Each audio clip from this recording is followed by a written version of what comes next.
All right, thank you so much. We thank God for this day. It is a bright day. It's snowing outside. It's cold, but we are in a warm place, and we thank God for that. Thank you so much.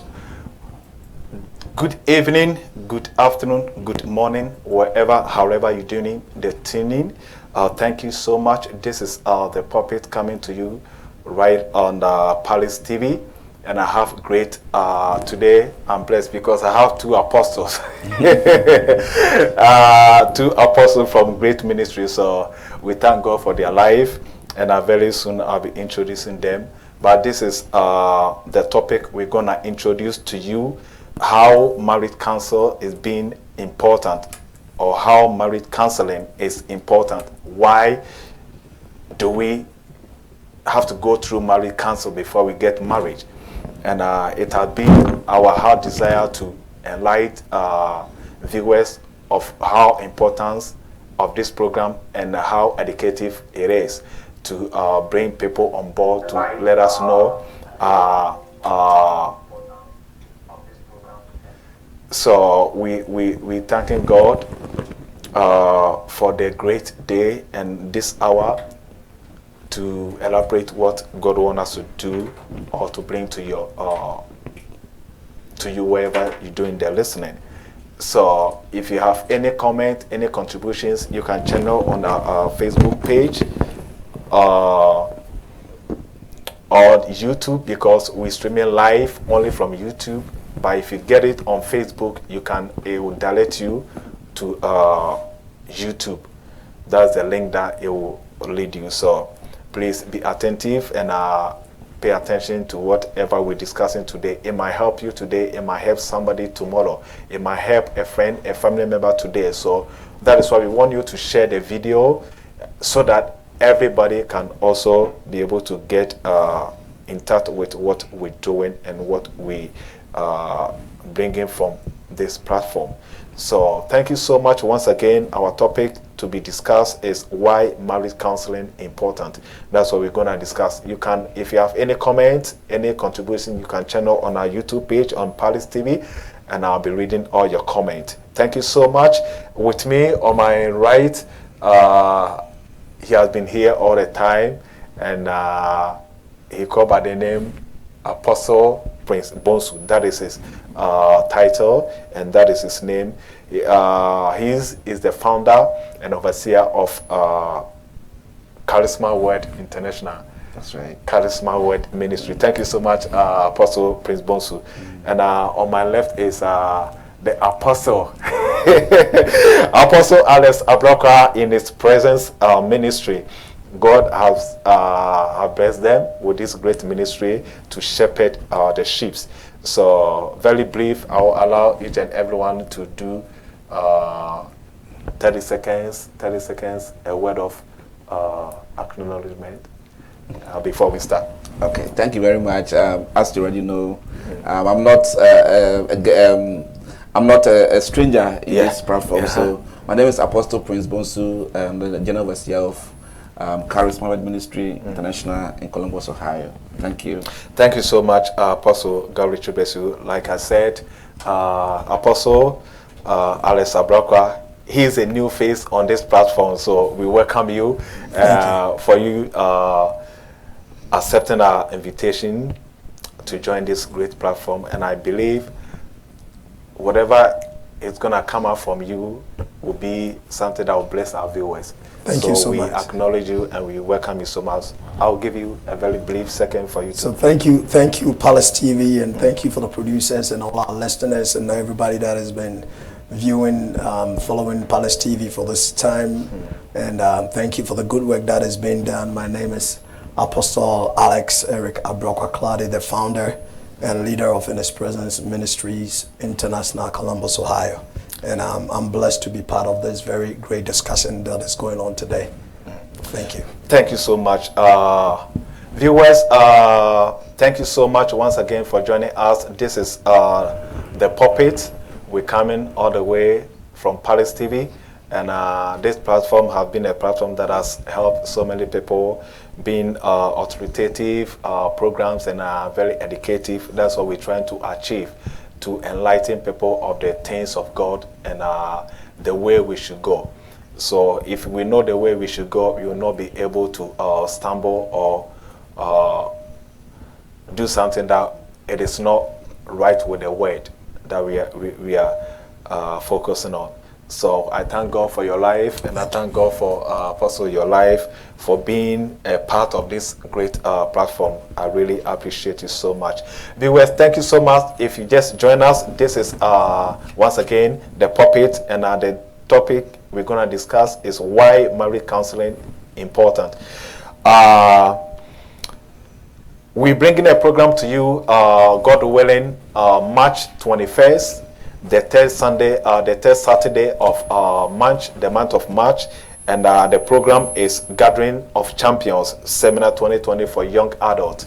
So it doesn't matter where you go to church. We're trying to know what is our purpose as youth, as young adults in the ministry. Sometimes it's like we've left our main goal. We've left our position in the ministry. So if you're able to know your purpose, knowing your purpose, you'll be able to know where you're going. And so we're bringing this program to you on the 21st month of March. And the time is 5:30 to 8 p.m. 5:30 to 8 p.m. prompt. And our guest is going to be Deaconess Robert and Minister Ifwa Asabia Nuto. She's a pharmacist. Pastor, we have Pastor Samuel Owusu Dakun Sako dear, sorry. And we have Reverend Pius and Tribosiakon. They are going to be our main guests on that program. The address to follow is 2586 Taylor Lane, Columbus, Ohio 43231. 2586 Taylor Lane, Columbus, Ohio 43231. That's where we're going to have this great program. So please encourage a friend to be part of this great program. Thank you so much once again for your time. And we go straight to the topic. Why is it important? But first of all, I want us to know why and what is counseling, marriage counseling. We know different counselings, but why marriage counseling? Thank you. Marriage counseling is a process where two people who have agreed to go into a journey of marriage come to receive knowledge. Knowledge not only about what marriage is about, but knowledge of the will of God concerning marriage. Okay. I consider marriage counseling to come in diverse places. Now, before church, there was family. Now, in the olden days, in our tradition as Ghanaians, or from where I come from, before you get married, there is the opportunity for the parent to call you and sit you down, to tell you about the journey you're about to take. Now, marriage in every institution, one of my leaders put it this way. He says the only school that you are giving certificate before you even start the school is marriage. Right. Because you are given the certificate when you have not completed the course. Okay. So there is the need for you to have an advanced knowledge. So that's what we say. Counseling is giving you an advanced knowledge of the journey you are about to take.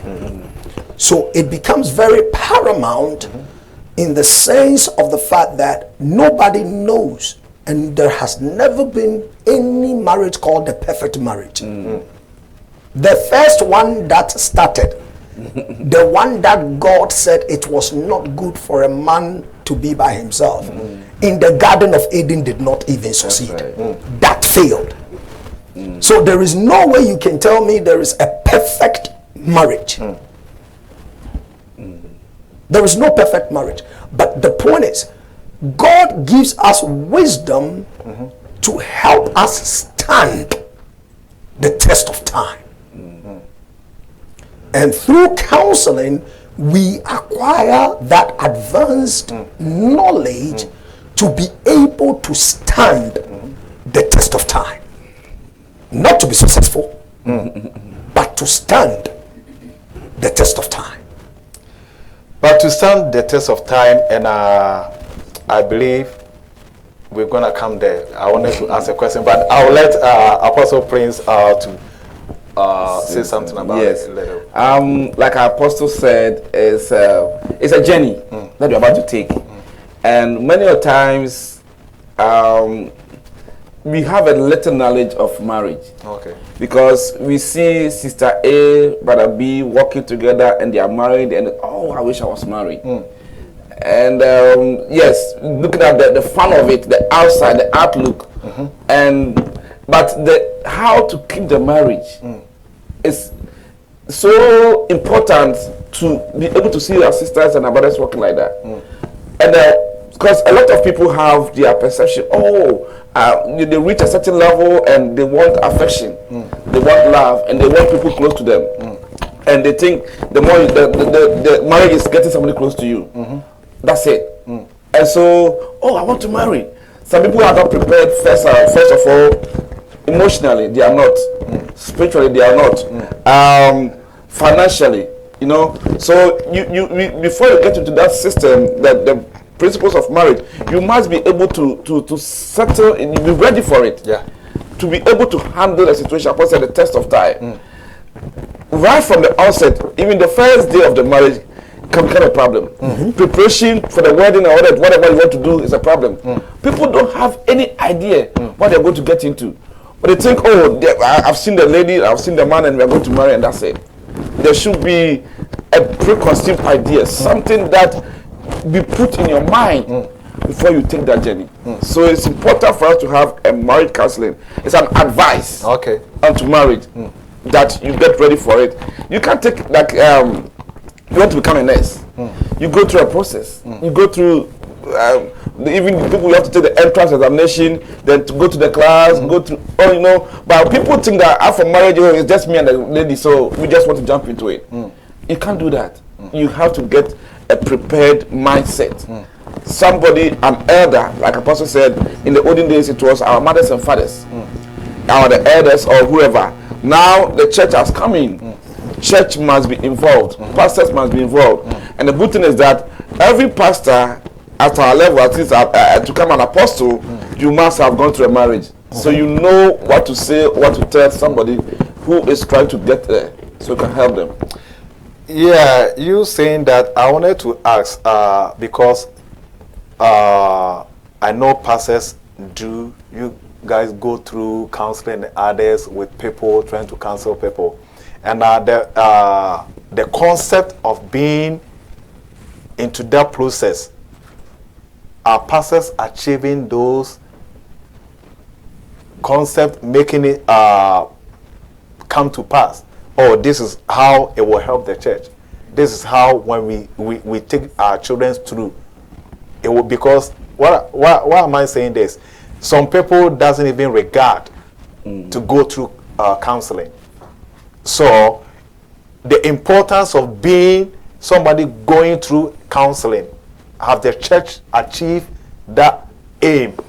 Because we want to counsel our children before they get married, so that when they go, they'll be able to know, oh, this is what we were told about, this is what we're going to encounter. Have we achieved? Now, in every, that brings, you see, the church, when we're talking about the church as a body, there are denominations. Yeah. Right. And every organization has its own set of rules. Right. When you come to His Presence Ministries, before you get married, now there is a policy that, or there is a part of our regulations, or part of the things that govern our church, is that before you get married, before I will bless the marriage, or the church will be involved in the marriage, you have to go through premarital counseling. Now, the process gives me the assurance that I have taught you something. Right. not am I teaching you something, it also commits me to the marriage. Okay. Right. It gives me the commitment. So regardless of the challenges that comes, I have to be there with you. So in that case, you have to be part of them, of their marriage. I am part of the marriage from the beginning. Okay. So if you are a shepherd, the sheep don't grow older than the shepherd due to the fact that they had changes in life. Yeah.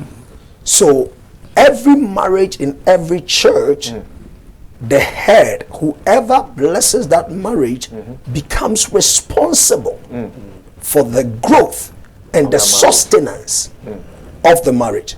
So here comes, you do your own thing.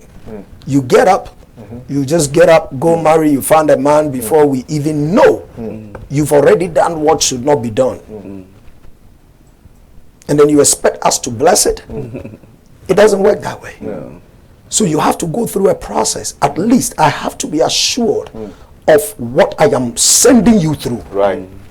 Give you the preconception of what is ahead of you.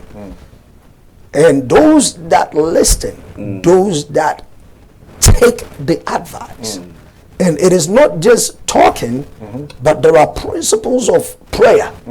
There are principles of acknowledging God. Okay. There are principles of working some things out. That's in the right. course of it. There are some assignment. There are some tests. You know, some people don't even know that before you even get married, you have to honor the parent of the man or the woman that you are going to marry to. So before they get married, maybe because when they were dating, the mother of the man did not support the dating relationship, or there was some issues between them, so you are going to get married without the consent of your parent. No, it is not going to work. Now there is this conception of the current church that beside family, the church can marry you. I cannot marry you without the consent of your family. And now our generation, and in the land in which we live, a man will meet a woman, they will just go to court, sign the paperwork. There is that legal aspect of marriage. Yes, you can go to court and sign it without the consent of your parent. And when you see, the thing is, when situations begin to happen, then now they are going back to their parent. Why didn't you consult your father before? So it is very important, and I say, and I'm saying it again, this is a journey that you receive a certificate before you even start. Nobody knows the end of it, and nobody I have not seen any book or read any book that says the perfect marriage. That's right. There's no book that says perfect marriage. That's a good one. Apostle, your thoughts, because like he said, now people are making decisions and abolishing what is to be done. Right. Yes. It is so sad. Like when you ask the question, has it been accomplished? Yeah. It's 50-50. It depends on the person. Correct. If you honor your man of God, the head of the church, the person who is going to give account of you to God, he's the shepherd. Like he said, that the lamb or the sheep cannot grow above his leader, right, the shepherd. So you come and nobody is interested, any good pastor is not interested in your, like, okay, maybe you find a man or you find a woman and bring it that affairs. Yeah. You know, you bring the person to the pastor and think the pastor is even jealous of your husband or your wife. For what? He's already married. So there's no way he's going to like your husband or like your wife.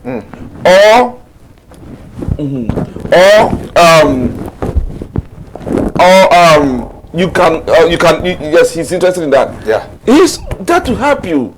Because he has gone through something, maybe in his own journey, he has met some problems. In there, why he didn't consult? Like he said, they go and do the thing and they come to the pastor. Some people have made mistakes already. So he will not want you to go to the same path.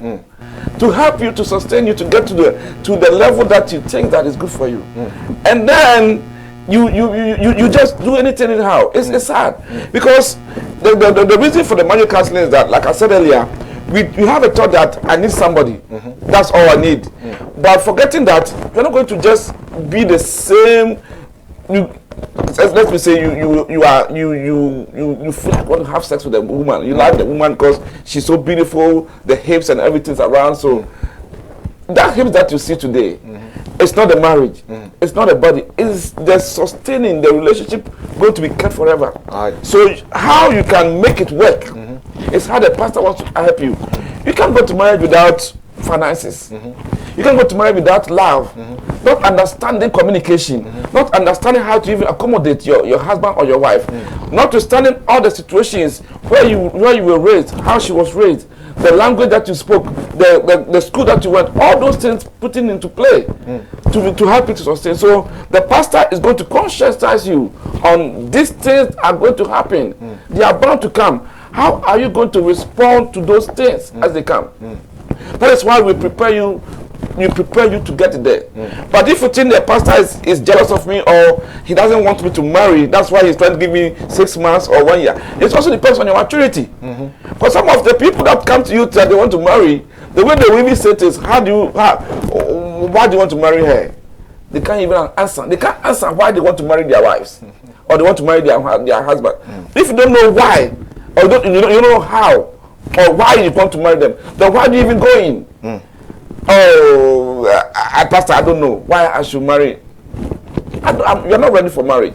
You know, so those are the things that and people that have taken our advice and the advice of their pastors, they succeed. Yes, even they will still have problems, but at least it helps. And then because the pastor is involved, when you knock at his door at 2 a.m. because he knew that he was the one that was involved, he will stand up and come in there and help you out. But you go and do your thing, and then you expect, even when I was in trouble, pastor did not come. Did you even bring the thing to me? Right. Now that the man is punching you, now that the woman is insulting you, you're coming to me and you want me to solve it for you. Meanwhile, I wanted to be there for you. I wanted to be there with you to start it, but it didn't allow me. So now, and I cannot understand even because counseling is conversation. Because when you come to me and we are talking, I will know where the problems are that can come in. So I can even sit the guy and say, brother, I know you have problems with this and that, so let's work towards this. And the woman will have problems. So we are working hand in hand. Right. But you just jump into it and you do your thing. I don't know your problem. I don't know who you are. I don't know how you do your things. I cannot even come in and solve it, no matter how I pray for you. You can put all the oil on you and soak you and even fry you. So that the oil can go into your body very well. It will not work. It will not work. Do you want to say anything? Something? I mean, it is very like Apostle Prince is saying. Yeah. You cannot just get into something and expect others to join in because you are in it. There should be a journey. There should be consult. You know, and I say counseling is not only from the church. You know, counseling is not only from the church. Now, this is one thing that, you know, when you send me the topic, it came in mind and I want to let it out. One, there is definitely a form of counseling when it comes to marriage. Okay. There is definitely a form of counseling. Now, it can come from the church. It can come from friends. Come from parent. Can come from parent. Even the community. Right. So there is always a type of counseling. But what we are talking about is godly counsel. Okay? That's right. What we are talking about is godly counsel. People can counsel you at any time. As a matter of fact, somebody seeing you and the man, they will not even know whether the man have proposed or not. Right. They will call you and say, this man you have found, handle him well. That is counseling. Yeah. So there is definitely counseling that is going to come from diverse places. But a godly counsel, being able to know the mind of God concerning the journey you are taking is what is important. That's right. Because you can start with anybody, but if you start without God, yes. That is a very powerful word, and it is very interesting topic, and sometimes we close our eyes on so many things, and that's why when we let it out, people will know, because most of the people, you see, when it comes to culture aspect, is different from our local, where we're coming from, and where we find ourselves today. The laws can bind you or can open up for you to do whatever you want. But in our culture, it is different. The laws of our parents. So it differs, and that's why when you get yourself in a place that you don't see those things, you take things normal. And that's why people are fumble now in marriage, because it is very tight and very hard tight. Let me read this comment, and this one says, if one partner does not wish to do counseling, should the marriage be cut off? I will answer yes. I will say yes, because I have faced one challenge. I have a typical example of something I did that I made a mistake. Wow. And if I knew it, I would have left that marriage. Because for the two, how can two agree? How can two do so without agreeing? Correct. Yes. Well, there was a situation that came to me, and I gave them at least 8 months to do their homework, sit down and talk and do this. The man kept saying that I don't have time to sit down with her. I don't have time to sit down with her. And I was new in ministry. I have never faced that like that. So I told the woman, oh, it's going to be okay. It's going to be okay. So let's accept him like that. Whatever he brings to the table, let's accept him like that. And look at what happened. The man agreed to go and even marry the woman without even the woman knowing. Called the family of the woman and said, I've set up a date, I'm going to. So the man was the one coming to the counseling, or the woman the woman was ready to come to the counseling. Okay. And the man said he doesn't have time. He knows already, he's already matured. He knows everything, so he knows how to handle the woman and everything. And I took him as a church leader, somebody who was matured, even in age, more than me.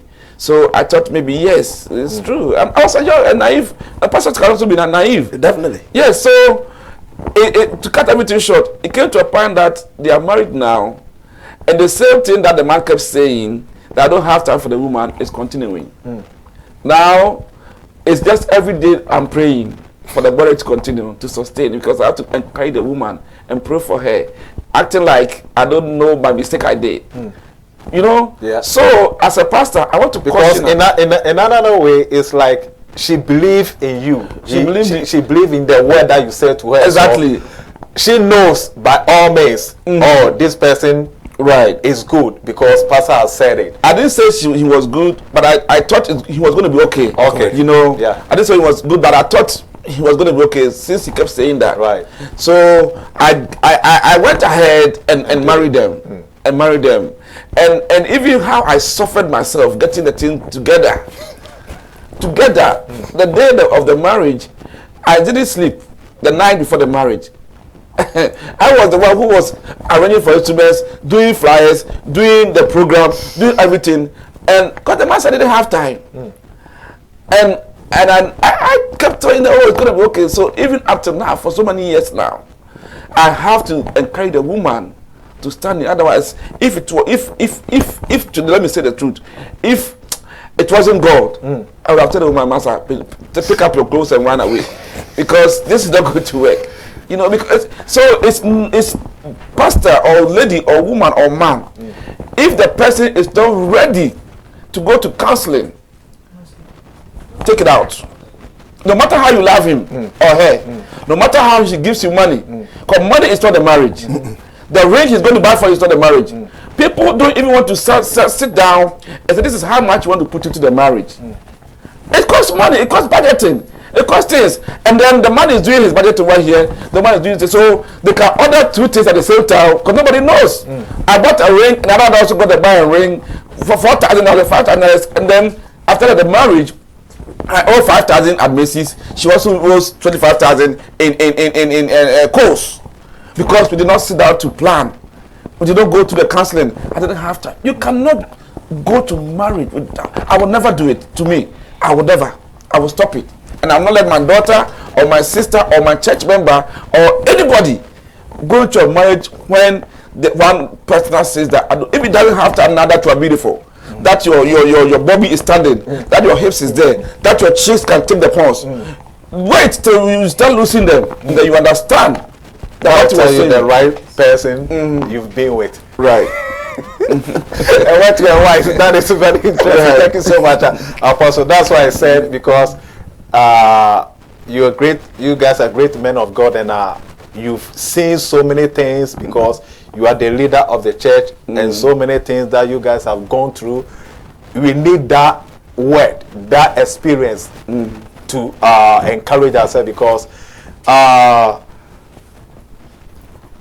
it is sometimes I've been through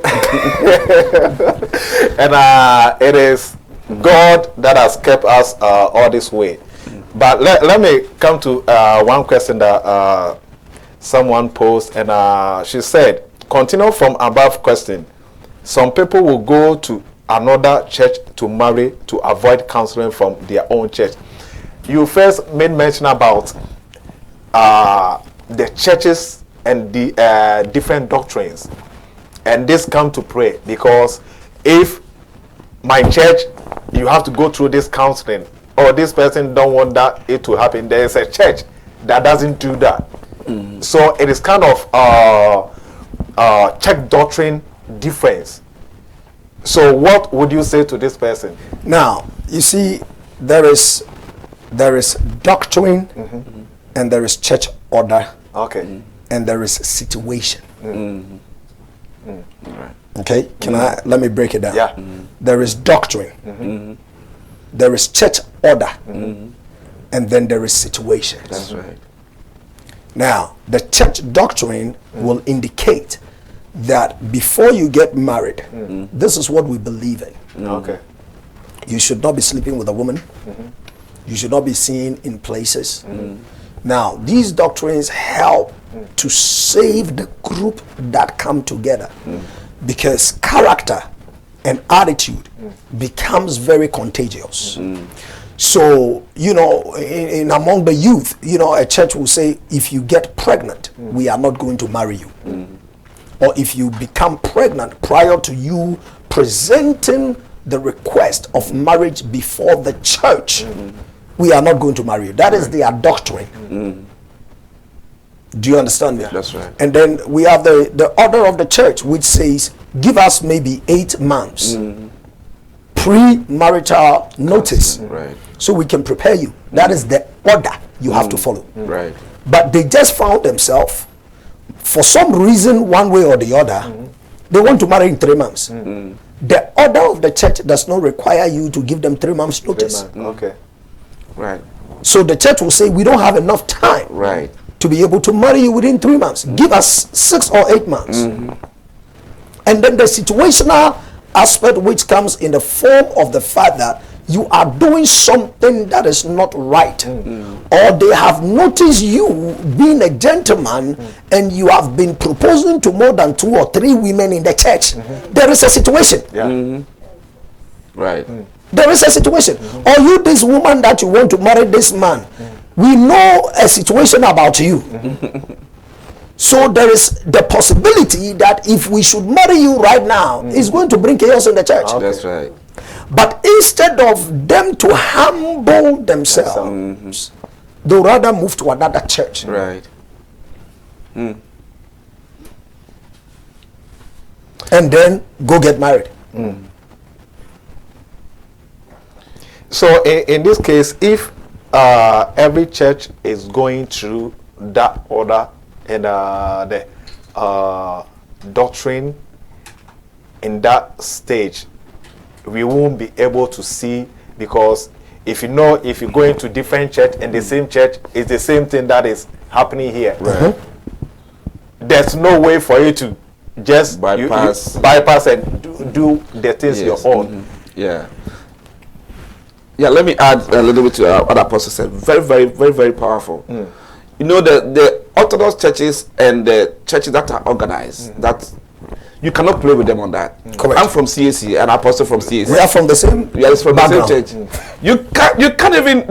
You just can't go to the pastor and say, I'm giving you my date of marriage. No, you can't.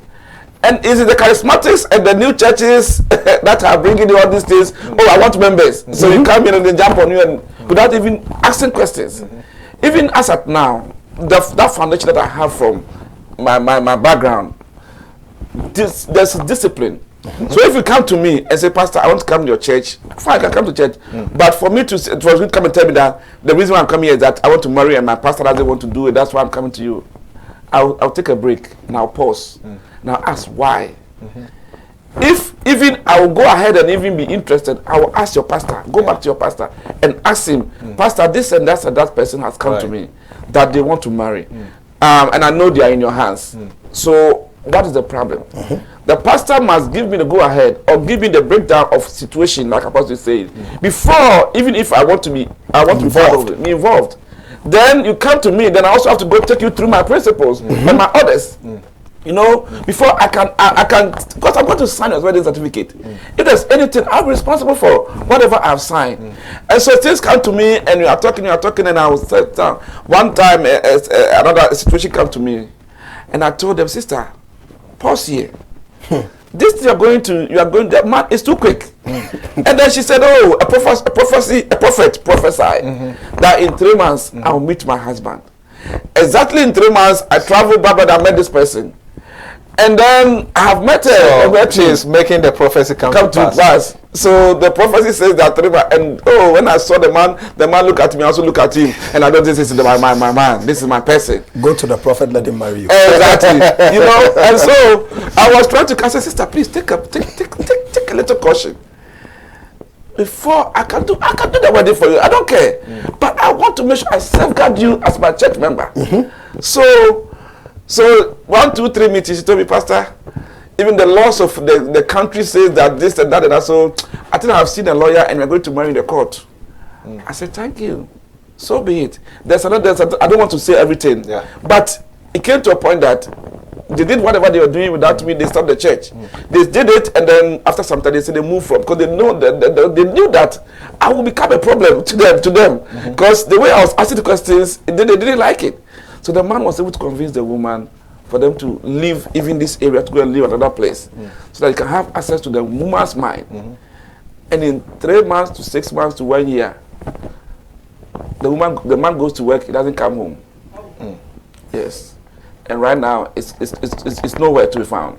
The marriage is down. And the good thing is that the sad is that the man got what he wanted for the woman. You know about African and immigration status. Yeah. He got everything, and now it's no more. This is what I'm trying to tell you. So these things are very, very serious. When it comes to that, and the pastor is trying to warn you, that's why counseling is there. He's trying to warn you or step on your foot. Say, brother, take your time. Sister, take your time, because we have been there before. we were young and now we are old. Yeah. And I said that God does not forsake his children. But if you play the fool, and you'll be used and abused and thrown away. So be careful when these things are coming. The pastor is cautioning you. The reason for sometimes long counseling is that they want to see, wait and see if the man genuinely loves you. That's why he has come. Or the woman genuinely loves you. Yeah. That he has taken Brother A's money. He took somebody for immigration status, it worked for her. Now she took somebody's car, it worked for her. She has taken somebody's money 3 times. And then he has come to you. We have to tell brother, wake up. Open your eyes, shine your eyes. Because we have stories about this one. So we don't want you to put me there and then we say, Apostle, Blocker said that I have to marry him. That no, I don't want to do that. No. So we caution you and we help you. You can't come to my church and say, I just want to. No. I have to make sure that I have the right information and take it to my process. People don't like that, but that's how it's supposed to be. And if you're a pastor and somebody comes to you for sake of church members and you rush into something, you are killing yourself. You are putting your own into yourself, your church, your ministry, your family into problem. Because at the night that when you're having your affairs with your wife, the same person that you rush into will come and knock at your door. Pastor, I need you right now. If you don't come, there's fire in my house. My husband has cut half of my ears, and I need you to come and put it back right now, because you are the one who's told me to do it. You see, so all right, very interesting, getting interesting. Thank you so much once again. This is the Pulpit coming to you on Palace TV, and I have two great men of God, Apostle Prince Bonsu of Charisma Word Ministry, and Apostle Alex Abraka from In His Presence Ministry. We digging into why marriage counseling important. So if you just join us, please bring your comments, your contributions, anything that bothers your mind, any question that you want to ask this great man of God is allowed. Just post them on the YouTube page, and I'll be able to read them. Thank you so much. Thank you so much for doing the watching. You can call me Richoko. I'm the one anchoring this show. So it is great moment, great time. You having fun. You having so smile in your face. I know you are enjoying the program. Thank you so much. I'll be waiting for your comment and your contribution. But let me remind you, as I said earlier, on Gathering of Champions Seminar 2020, Young Adults Seminar is coming on your way. The theme is knowing your purpose. What is your purpose as a youth? What is your purpose as a young adult in a ministry? Sometimes you go to church, we kind of, where I'm waiting to pastor to finish preaching, and when he's done, I'm done. I have to go my way. What is your purpose? What is our purpose on this planet? What is your purpose? Or you being married? Your purpose? Or you being going to school? Your purpose? Or you being a pastor? Your purpose? Or you being an evangelist or an usher? You have to know your purpose, because God said to Jeremiah, I know you before you were born, and God has a plan. What is your plan? If you have to identify what I have to do in this life, because most of youth and young adults, we live in friends' purpose, because my friend was doing this and it was going well, so I want to do the same thing. And we are losing our main focus, our main purpose on this planet. So these are the things that we're going to talk about, and it's happening twice in a year. The next program will be a health seminar. So this is the first quarter we're bringing this program to you. It's happening the month of March 21st. So come and join this program. Every church, it doesn't matter where you go to church. We are one body of Christ. When you come and get knowledge, you'll be able to share in your church. We have great ministers coming on this great program. So come and enjoy it, and I believe it's gonna bless your life. We are back. Let me say this. We know the Bible says the man will join the wife and be a couple, be one. They will leave their father and mother. They will leave their family, both sides, and be together. So that is, somebody will say, that's my goal in life. I have to get married, have children, and live long, have happiest life. But in the same aspect, people are suffering. People are dying. People are losing their life, losing their mind because of marriage. Meaning we are not going through the right channel, so it becomes very difficult for us to go back to the people who had spiritual knowledge and understanding, revelation to give us, for us to get ourselves in that journey. Now here comes to the praise where somebody said, well, I have to get married. But I want to ask, is all marriage being ordained by God? Okay, that's a very big question. Now, I was teaching, before we get to what you are talking about, I had a teaching on Friday about, the Lord was giving me some few revelations about what is love and what is relationship. When we come to marriage, there are two components that forms marriage: love and relationship. Now, love is the God factor. When you read the book of Deuteronomy, it says, love the Lord thy God with all your heart, with all your mind, and with all your soul. and love your neighbor as you love yourself.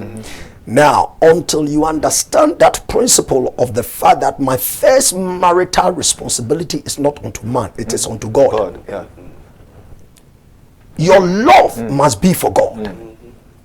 If you cannot love God, you cannot love anybody. That's right.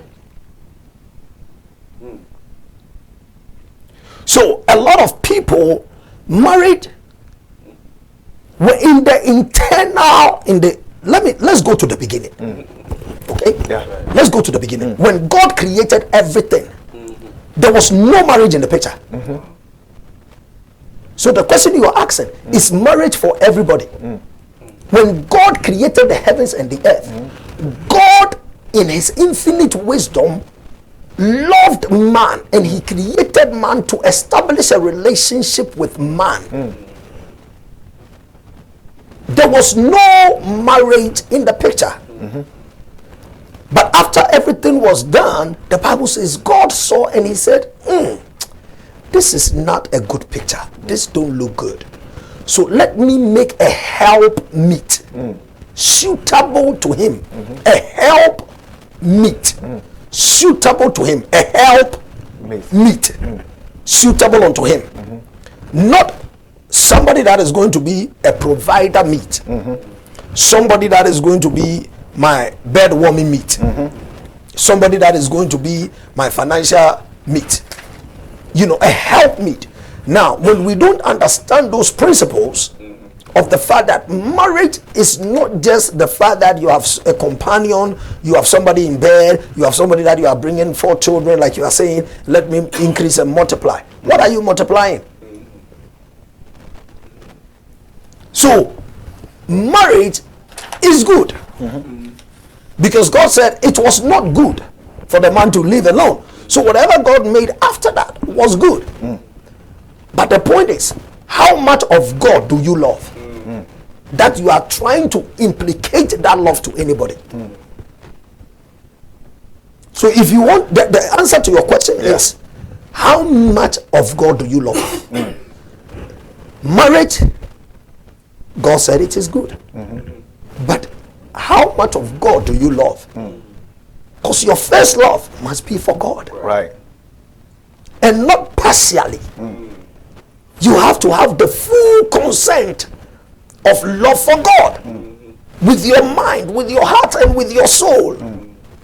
And then you can love your neighbor. That is where marriage comes in. Right. The man don't love God. The woman don't fear God. That's right. And then you bring him to your house. How much love do you think you are going to get? Wow.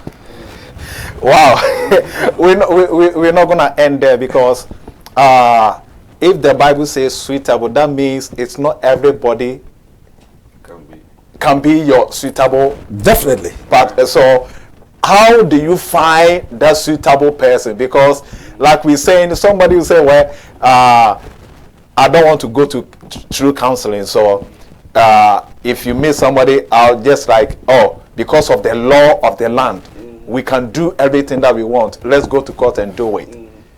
Is that person? That's why I came with a question: is every marriage being ordained by God? Because one time my father, my spiritual father, was saying something that it is not every marriage that have been ordained by God. Correct. That's right. So yeah. in a suitable way, how do you nail to that suitable person, right, or that this is for me? Yeah. And like you said, if that person even grow old, you can still find the picture of God in that person. Right. Yeah. Because like Apostle said, if God is not first, it is easier, because God will give you the love. Because when you picture that person, you picture God in that marriage. Right. So with that love, you'll be able to extend it to that partner. Right. But if there's no God first in the marriage, right, the little bomb that comes in, you'll be running away. right. Very, very important. Okay. There's a God factor in everybody. Discerning factor, the Spirit of God lives within us. Okay. And I like this way that says that those that are led by the Spirit of God, they are the sons of God. Yeah. There's a leading. There is a connection. God has placed some instinct in us that is of His own Spirit. How He deals with us, how He talks to us in our relationship, how we do a lot of things. You know, so God has a suitable wife or husband for everyone. If only you can take your time and have an inner connection with God. So, and we were treating marriage today in a church. So we're having a lot of, and so we were talking about, how do you know this? How do you know this? This is my this person is my wife or my husband. Within you, everybody, I have loved a tall wife, a tall woman. That has been me. So when you knew my wife, you could see that was me.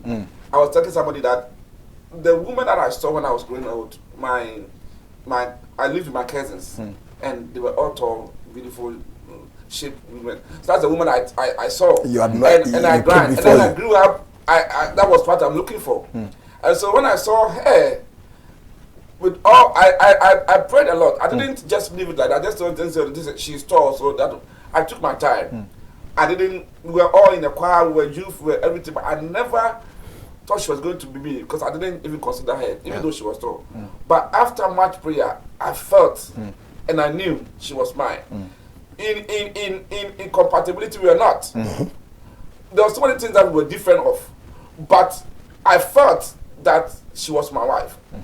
So it took a long test and this and that, and then I felt that she was mine. That's why if you don't be compelled by the person's money. Let your inner instinct, let the one that you have in, speak to you that this person, even when everything has gone bad about her, when she gives birth to 5 children, 25 children, and the stomach that I saw was flat like slate, today the stomach is very big. You are the same person who made it big. So you can deal with it. You know, when you came to the man was rich before, but maybe when you got married, you have 5 children. Now, because of the children, raising the children, money has gone down. You are the part of the contributor because you gave birth to the children for the money to become like this. So you can be able to relate and understand and work with her or him for all this, irrespective of the wind that will blow. You know, but if that thing doesn't come to you, that you are going to be for better, for worse. That word is a big word. For better, for worse.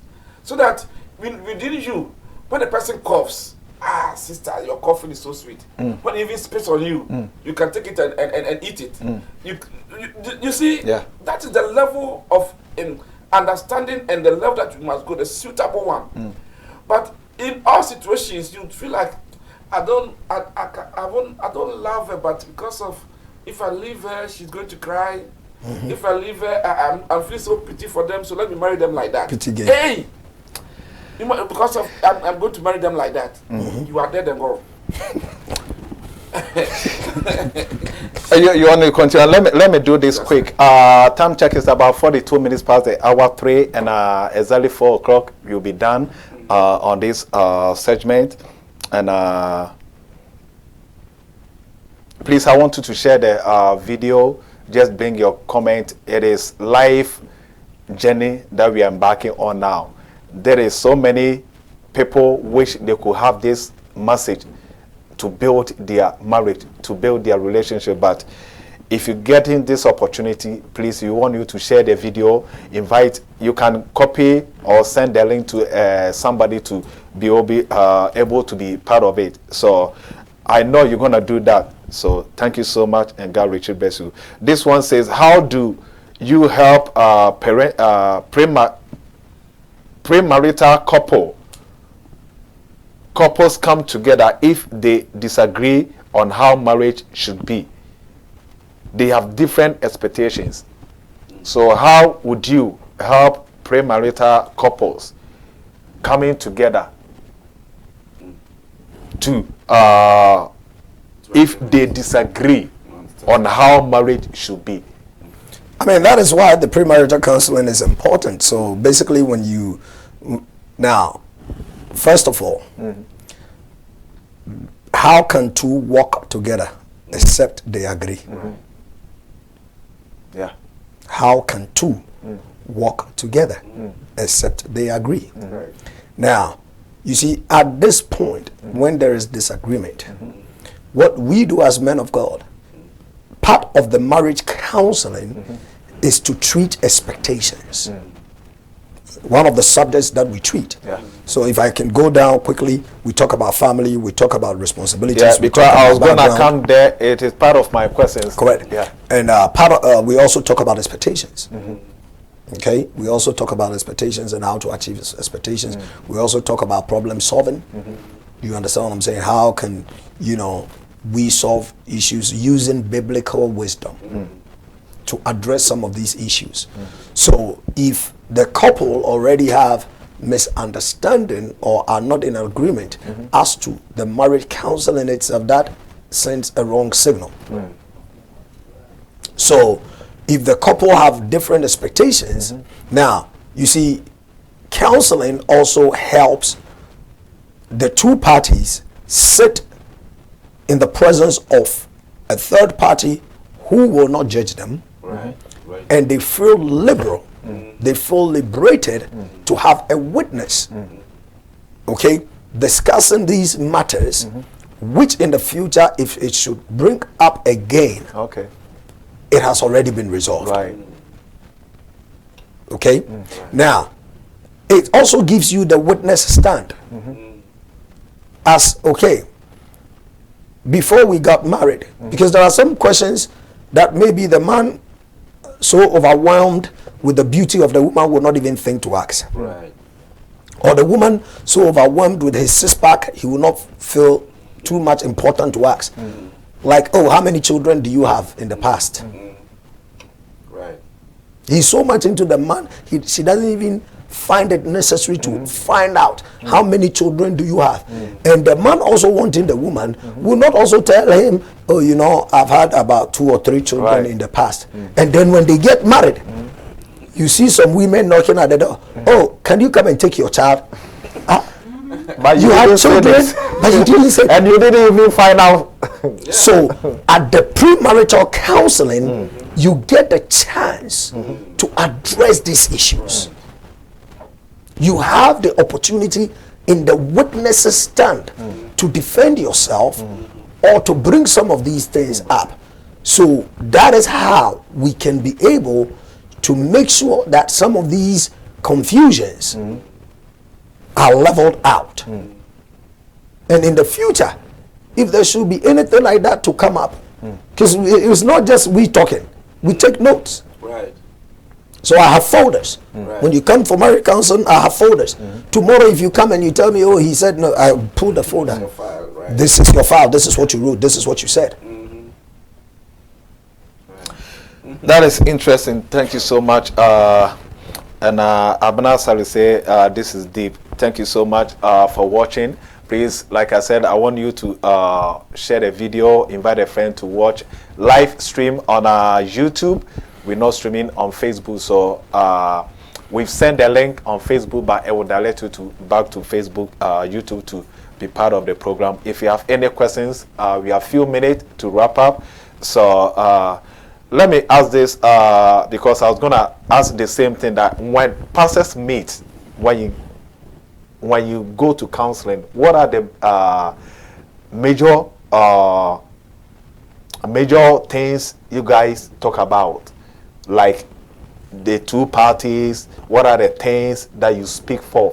Or what are the questions, the most likely question that comes out when treating counseling two parties? Now, every church, like I said, has its own doctrine. Okay.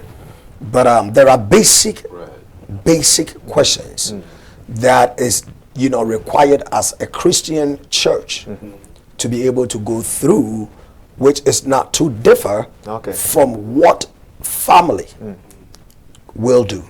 Now, you talk about the change in regions in terms of culture, and Christianity is one. Wherever you go, yes, the doctrines may be different, but most of the principles are the same. So we talk about family, acknowledging the fact that the woman was born by family, the man was born by family. So you need to acknowledge the family. Okay. You know, a woman will say, oh, my in-law is a witch. No, you cannot say that prior to you being married to their son. Yeah. Or, oh, my father-in-law is this, that. No, you can't say that. That sets you up to fail. Yes, we know you are not going to be successful, but you can maintain. Yeah. But don't set yourself to fail already. Before you get in. Before you get in. Because that is trouble you are putting ahead of you. You know, some women will marry a man that they've never even spoken to their mother. Now, the heart of a man is with the woman. Yeah. So the heart of a man is with the mother. If you want to have a peaceful marriage as a woman, you need to be close to your mother-in-law. If you want to have a peaceful marriage as a man, you need to be close to your father-in-law. Well, somebody will say, if my father-in-law, my mother-in-law, when they know what we guys are doing, they will try, or my husband to be is taking care, giving a lot, because we hear those things in marriage when the two parties, or this one is going well, and even though even decide not to even contact the family member because they're happy and they don't want anybody to come and be part of just coming in with different. So without, God says the man will leave his father and mother and go and marry the woman. Yeah, when it comes to interfering with their affairs, that one is not good. okay. Because no matter how the man is doing, your son is doing, you cannot go and tell your son that, oh, you are taking care of your wife too much. Every day I see you buy a new car. Every day you are, be careful. No.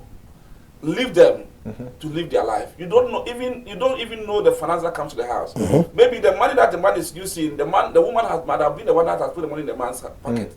So because in marriages, everything can happen. A man can get a good job, but the woman can also get a good job. And sometimes the man can be whoever it is, and the woman can be the one who's providing the money in the house. So you cannot come in and interfere with those things. But you have to reference, but the man and the woman have to reference their in-laws, the elderly. Because no matter how it is, your pastor may cancel you, everything, but when it comes to some things, it's going to be your in-law to tell you, or your mother to tell you, or some things in the family. Because every family has a history. Right. So you might even have to know a little bit about your wife's history, and to take your in-law, your father-in-law, to be able to brief you and say, oh, this and that, or your mother-in-law, you know, so you cannot take them out totally. But the family cannot also interfere. You know, so it's checks and balances. Yes, in as much as I'm doing well, I'm doing everything, I don't want every family member to come in. It is true, but you don't take them out of the question. Because some of the things, if somebody will step on your toes and say, no, I see the family has this history. The mother went through that, the father, the sister.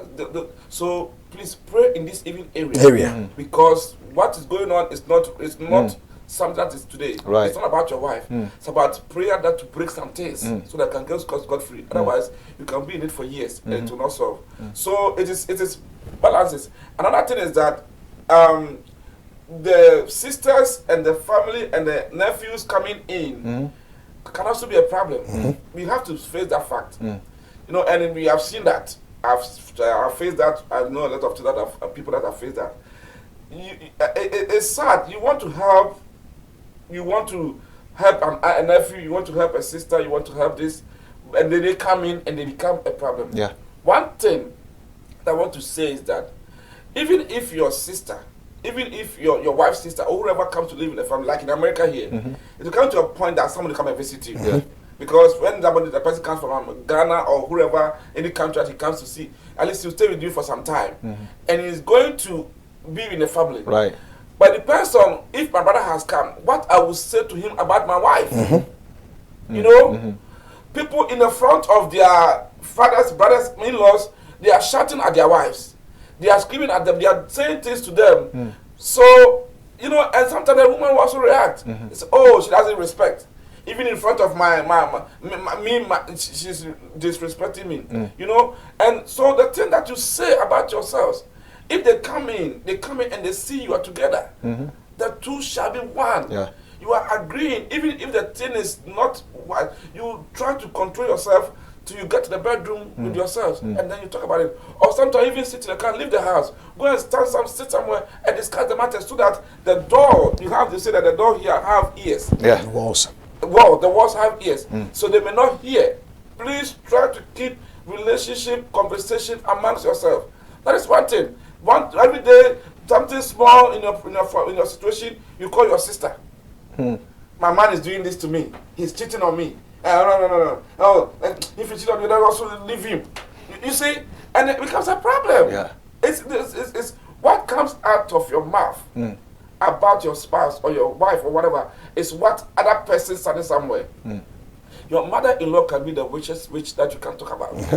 But when she finds out that there's no way she can break the marriage, she will stay away. She will stay away. You are the one that's going to bring them in or bring them out. Some of them may not even have even any mind about your husband or your brother or your wife. Then you just go ahead and Mama, why? What's going on, Kojo? Mama, my wife is killing me. Already, the moment you say that to your mother, your marriage is going to collapse because you have set up for investigation. Yeah, that is true. And someone will say, children doesn't marry. If you're a child, you cannot marry. So Don't raise that. Those are the kind of the things like communication, because sometimes we are the one that selling our marriage out. Because if you are a matured person, yeah. So if you are not a matured, you can't get. Right.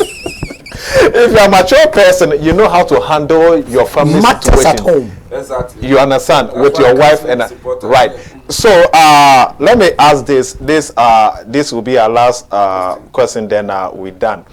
What are the importance and the benefits of a marriage counseling? Right. Okay. Apostle, can you say that? Yeah. Okay. So importance. It gives you the pre-notion of what you are getting into. Right. Okay. Benefit. It gives you a tool. Because there are some, like we talk about finances, we talk about communication, we talk about budgeting. I've sat with couples who don't even know how to budget. So during marriage counseling, we teach you how to financially budget. So we give you some tools that in the future it will help you. Now the most benefit you have is the assurance that you are not in it alone. You are not in it alone. Great. Apostle. Yes. In everything that we are doing, we should have a basic knowledge, an understanding of it. You may have your thoughts, like I kept saying that when we were young, we wanted to marry. Oh, I want to have a relationship. That's all. But not knowing that it's more than that. It's not. It's that. How much? Excuse me. That you're going to have sex with your husband or your wife? 30 minutes, 1 hour. In this Valentine time, you prepared, you did everything. But how long did you even stay into it? The lingerie you bought and all of it, it's in the wardrobe. But for the human being, you'll be seeing him every day going around. You pay your electricity bills, you pay your all that kind of things. You will live with him, and argument will come. All these things will come. So you prepare your mind that, sister, it's not how you see him today or how you feel for him. It's how you can maintain it. Even as we're going through it, I've seen that married people even argue about the ring. The woman says, I want a 24-karat ring. Meanwhile, it doesn't care about where the money is going to come from. I need it. How? I want a wedding. I want to go and rent super fabulous hotel for the wedding ceremony. And then after that, I want to go to honeymoon at this place. How much is the budget? 25,000. I don't care. So you don't care. Are you going to live with a man, and then you don't know even if he has the money? Can you say that I can let me put some money aside? Because a time is coming, you're going to get pregnant. You have to sum up the pregnancy. You have to stay home for all 9 months. You'll not be able to work. It's going to be on the man. So how can we prepare your mind towards all this? But the man said he will marry me, so what? You let him do it. I want this kind of wedding gown.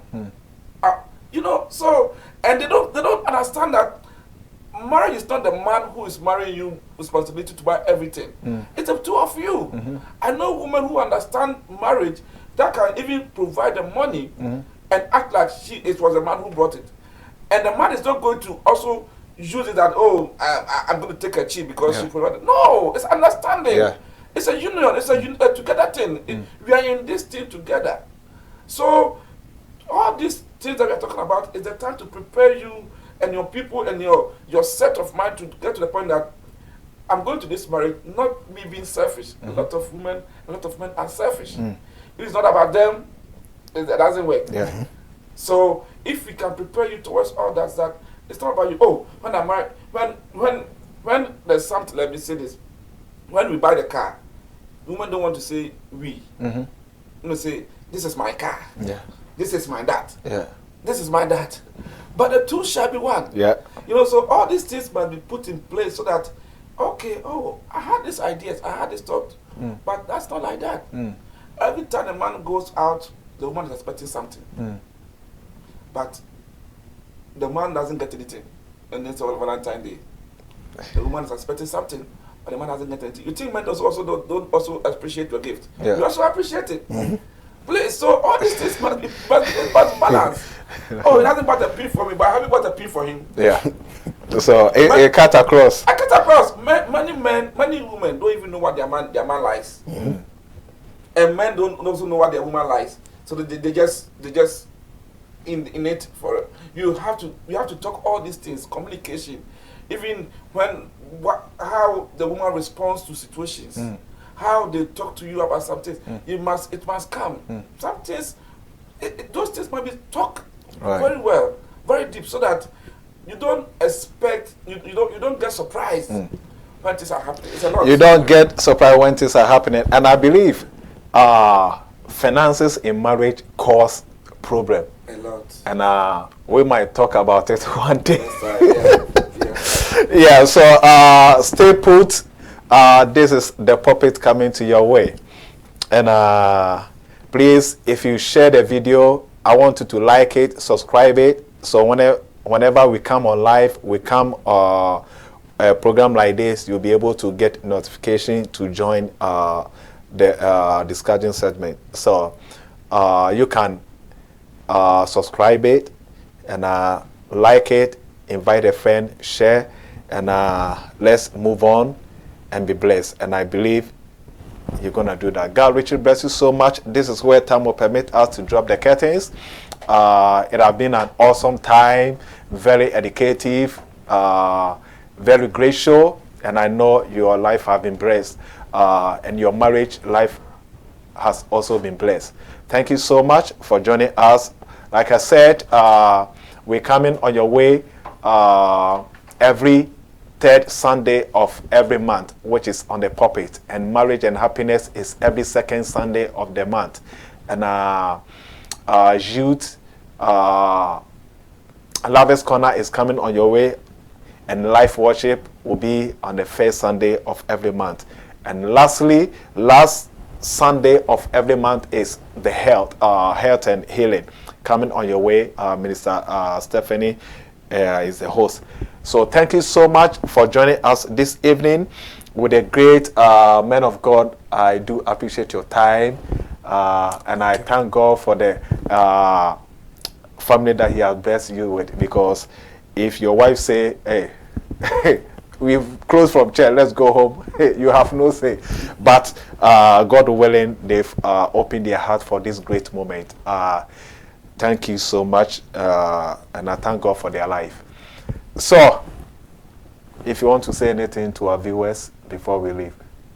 Thank you so much for making it a point to join us in this segment. And we pray that the good Lord that has given us the opportunity will give us wisdom and grant us knowledge in the journey of marriage. And please, let it be the will of God and not your will. Let it be the will of God, not your will. Apostle Prince. Amen. I also say this as we are closing, that if you're a young man and a young woman and you're looking for marriage, you want to marry, whether you have seen somebody or not, I believe your pastor is helpful. Please go to him, work with him on that. He's your father. Please, as a son or a daughter, go to him, discuss things with him. We are always welcoming. I have this that God always tells me. There's a lot of blessing he has given us. By the grace of God, Apostle has been in this country for years. He's matured, he has a family, he has a ministry, he has a business. He's so endowed with blessings of God. These people are resourceful. Make them your friends. Instead of going to places for counseling that will not help you, come to them. First of all, our counseling is for free. We don't even charge. People charge $200 an hour to counsel you. But why don't you use them? Why don't you use them? And every good and perfect thing they can give as a human father and a spiritual father, they'll be able to help you. The same as your pastor. I don't know, but I know that your pastor has your benefit and they want to help you. So work with them. Even if you have made a mistake, go back to them. And like the prodigal son came back to the father and said, I've made a mistake, take me as your son. And we are there to help you. So please use us. The resources God has blessed us with, it's too much for us to be using it alone. We cannot use them until we die. We want to give it to you. Any blessing God has given to you, I want to give it to you. So come and let's share. Even if you are in the marriage now and you are still facing troubles, when you come to us and say, Father or Pastor, I have this issue, we will still work with you. We will pray with you. We will see where God will lead us into, and then God will make a way for you. So God bless you for listening. And this is one of the important topics that's of my heart. Because a lot of things, people want to achieve success. They go to schools to learn, to study for 6 years, 10 years. But whatever thing you go to, you're going to marry. Correct. But so if you don't know much about marriage, your education will be nothing. I know people that are rich and everything they were, but they got married and they become broke because they did not know how to handle it. No matter how educated you are, if you don't know how to handle relationship, you'll be single forever. You'll be divorced forever. You go through situation. So this is a topic that is very much needed. Dr. Williams, as Archbishop, said that marriage is a school. There should be even a school for marriage for 2 years, 3 years, and you graduate and you get certificate, and now you tell you to go and marry because marriage is serious. It's serious. It's gonna be a long way because I don't know how many people are gonna attend. Even the few months and the 8 months, 3 months, 5 months. Yes, it is not easy. It will take you 10 years to sustain your marriage. How many people have gone through divorces like 10 times of divorce and 5 years of 5 times of divorce? So if you take 2 years to go and study and you can get your marriage for 45 years, why don't you do it? So why don't you do it? Thank you so much. It has been a blessed time. Thank you so much, Apostle Prince Bonsu and Apostle Alex Ablaka. Thank you so much. I really appreciate you guys. It was wonderful. And I like your dress. You guys are shining. Valentine. It's not easy. All right, so until then, we meet next week the same time, but very soon I'll be joining Sky FM 102.1. It's gonna be awesome, so I'll give you the update. The puppet is gonna transfer to 102.1, and Abrabomusem is part of our daily life situations, what we're encountering, the stories that we've been hearing. That's what's gonna happen. So pretty soon I'll be on live on Sky FM 102.1. But until then, we are here on Palace TV, and I'm your anchor on this great show. Thank you so much. Have a wonderful and a pleasant evening. May God richly bless you. Bye.